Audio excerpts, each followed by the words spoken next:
Alright, hello. This is my second attempt to review my Ellipsoid Calculator. And so, this is my code for it. It's not super long. Here, first I'll demonstrate it. I'll use the practice numbers of 2.2, or like all of them. And then I check, these match up. Last I checked, these are the correct numbers for these inputs. So running through my program, starting off at the top from the math imports.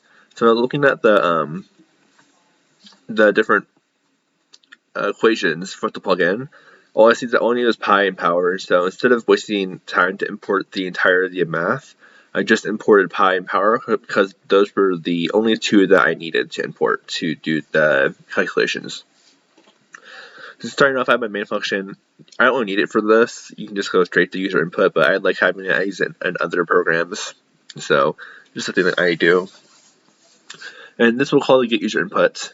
Get user input has three things: that A side, B side, C, and it will convert it to a float. This is only try accepts, and so if it's not a valid float, it will create an error, which then please put a number, restart the program, then they can try putting the number back in.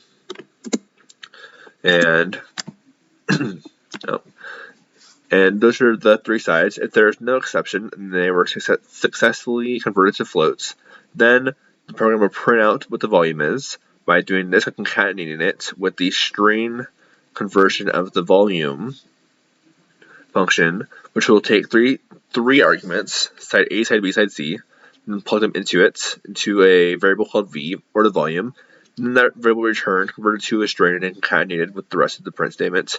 And it's the same thing with the surface area. Surface area just takes the three, plugs them into the equation, and then returns the result of that equation, which is then converted into a string and then printed out.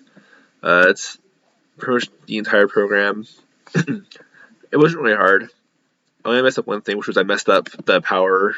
I accidentally put exponent instead of power, which messed it for like 3 minutes. But the program itself was not too hard. That's really how it works.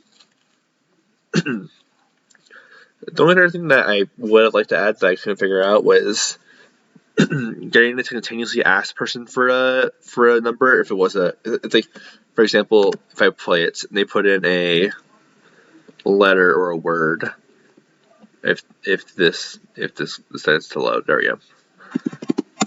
It resets it. I can't figure out how to do that yet. Maybe eventually, but that's really it for the program. Just submitting the user inputs to two different functions, returning the results, and then turn them to a string. It was pretty easy. Alright.